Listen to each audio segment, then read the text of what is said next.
बिस्मिल्लाहिर्रहमानिर्रहीम व्यूवर्स, मैं हूं रज़ा बुखारी और आप देख रहे हैं बुखारी स्पीक्स यूट्यूब चैनल।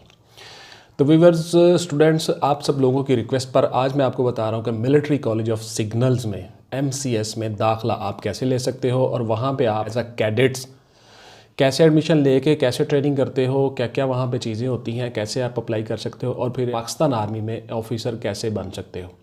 तो पाकिस्तान आर्मी में ऑफिसर बनने के लिए MCS या मिलिट्री कॉलेज ऑफ सिग्नल्स में दाखिला कैसे लेते हैं, वहाँ पे क्या प्रोसीजर होता है, क्या क्या चीज़ें अडॉप्ट करनी पड़ती है, ये सारी की सारी बातें मैं आपके साथ आज शेयर करूँगा। ये है मेरी आज की वीडियो।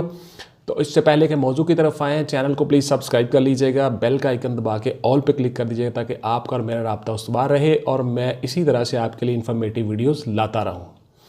तो व्यूअर्स, इससे पहले कि हम बात करें मिलिट्री कॉलेज ऑफ सिग्नल्स की, तो सबसे पहले आपको उसका जो रिटन टेस्ट होता है या जो डॉक्यूमेंटेशन होती है, ये मैं सारी चीज़ें स्टेप बाय स्टेप आपको बताऊंगा बारी बारी। तो पहले स्टेप में आ जाते हैं जी। सबसे पहले आप लोगों ने अपने मुतलका रेलिवेंट डॉक्यूमेंट्स लेके बैंक की मुतलका जो फीस होती है, जो भी प्रोसीजर है, वो सारा का सारा पीछे स्क्रीन पे आपको नज़र आ रहा होगा। मैं साथ साथ चीज़ें दे रहा होता हूँ, डिस्क्रिप्शन में भी नीचे लिंक दिए हुए हैं और पीछे भी आपको साथ साथ आ रहा है, वो आप देख लीजिएगा। ऐड जब आती है, उस ऐड में भी चीज़ें लिखी होती हैं। उसके बाद जो आपकी प्रॉस्पेक्टस होती है, उसमें भी सारी चीज़ें लिखी होती हैं।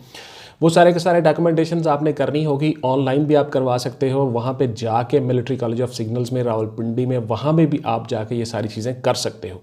तो एनी हो, ये सारे की सारी डॉक्यूमेंटेशन करने के बाद आपको एक टेस्ट की तारीख दी जाती है जी। आपका एक टेस्ट होता है, उस तारीख को, उस डेट को आप वहाँ पर पहुँच जाते हो और आप टेस्ट देते हो। तो याद रखिए स्टूडेंट्स, उस टेस्ट में आपके 75% मार्क्स आने चाहिए। Chemistry, physics, math, computer, English, इन सब सब्जेक्ट्स में। उसके अलावा आपके जो 65% मार्क्स होते हैं ओवरऑल आपकी एकेडमिक्स के, जो रिटन टेस्ट है, उस टेस्ट में आपके 75% मार्क्स होने चाहिए। तो फिर आप एलिजिबल हो वहाँ पे नस्ट का टेस्ट भी, और फिर उसके बाद आर्मी का जो इनिशियल टेस्ट होता है वहाँ पे।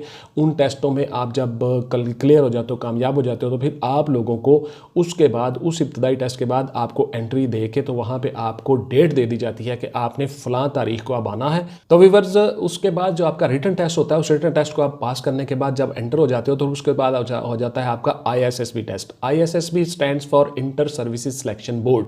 तो students, inter services selection board जो होता है, ये आपका टेस्ट लेता है। ये 4 या 5 दिन का प्रोसीजर होता है, 6 दिन भी लग सकते हैं, लेकिन ये अमूमन 4 से 5 दिनों में क्लियर हो जाता है ISSB का प्रोसीजर। ये सारे का सारा सेम वही प्रोसीजर है जो आप कमीशन ऑफिसर के तौर पे अप्लाई करते हो। तो उसी प्रोसीजर को अडॉप्ट करके फिर वहाँ पे आपको ये सारी चीज़ें करनी पड़ती हैं। तो आते हैं ISSB की तरफ। ISSB का जो एग्ज़ाम होता है, उसमें पहले दिन क्या होता है, दूसरे दिन क्या होता है, तीसरे दिन क्या होता है, चौथे दिन, पाँचवें, इस पर मेरी एक अलग से वीडियो पड़ी हुई है, वीडियो वो देख लीजिएगा। और आप भी नेक्स्ट आने वाली भी है मेरी वीडियो ISSB का कंप्लीट क्राइटेरिया, वो भी देख लीजिएगा प्लीज़। और ये साथ साथ जो पीछे आपको स्क्रीन नज़र आ रही है, स्क्रीन के ऊपर जो चीज़ें आ रही हैं, वो भी आप साथ साथ नोट कर लीजिएगा। वीडियो को ठहर के पॉज करके उसमें मैंने मुकम्मल तरीकाकार बताया हुआ है कि क्या प्रोसीजर है, क्या तरीकाकार है।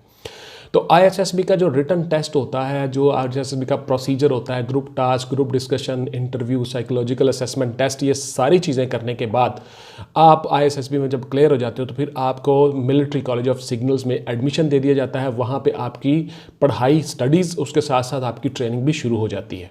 तो व्यूअर्स, आप सब लोगों ने इनकी तैयारी कैसे करनी है, उसके लिए मैंने आपके साथ काफ़ी सारी चीज़ें शेयर की थी। उसमें आपका फिजिकल इवेंट है जो आपने ISSB क्लियर करना होता है। उसके बाद फिर आपका रिटन पोर्शन है।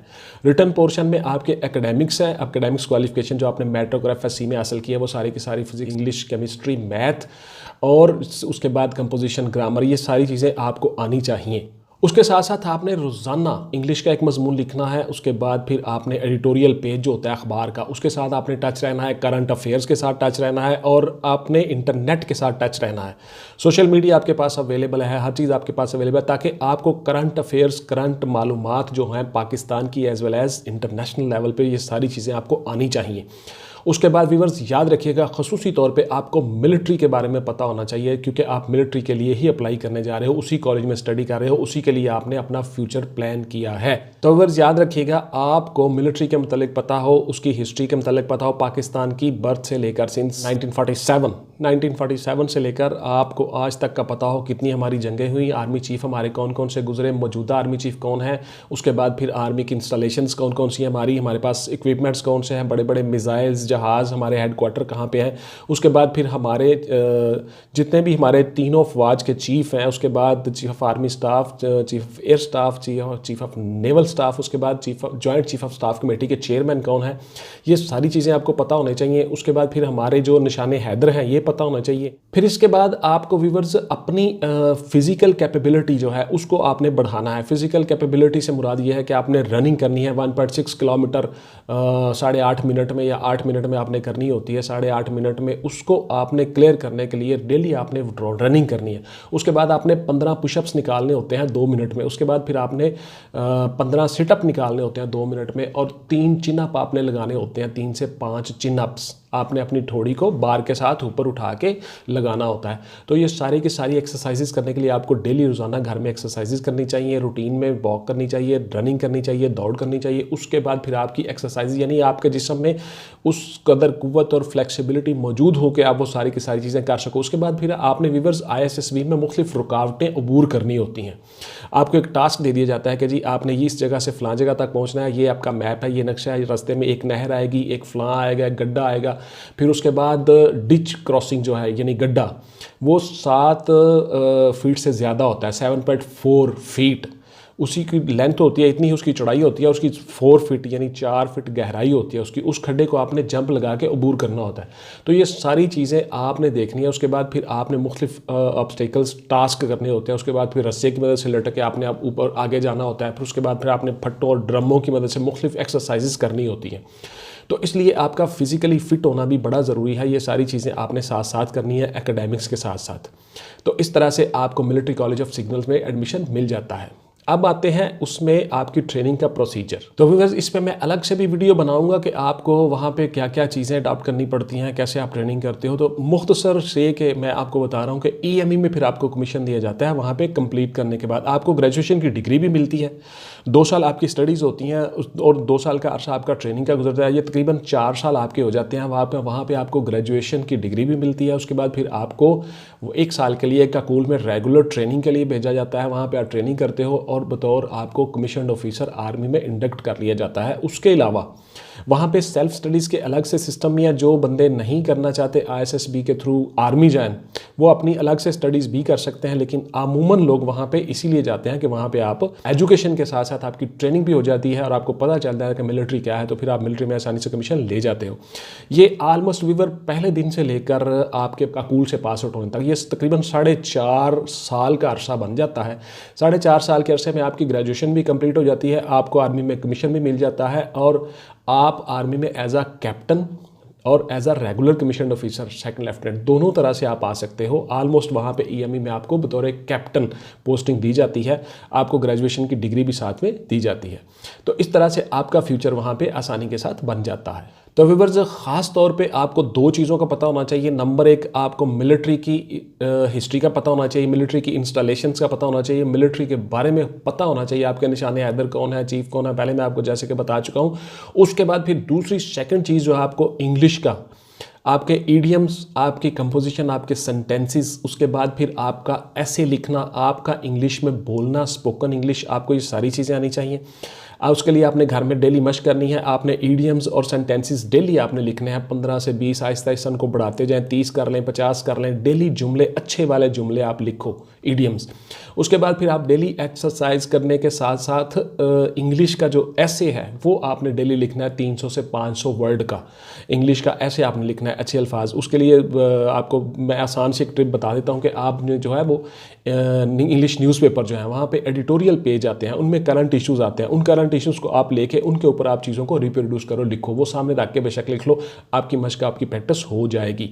उसके बाद फिर आपके पास बहुत सी ग्रामर और कंपोजिशन होती है, वहाँ से भी आप मदद ले सकते हो। उसके बाद फिर इसी पोर्शन में आपके करंट अफेयर्स, डेली आपने अखबार, रेडियो, टीवी के साथ टच रहना है, इंटरनेट के साथ टच रहना है। करंट इश्यूज़, करंट अफेयर्स आपने साथ साथ नोट करने हैं डेट वाइज। और उसके बाद फिर आपने रोज़ाना इंटरनेशनल अफेयर्स भी साथ साथ नोट करने हैं।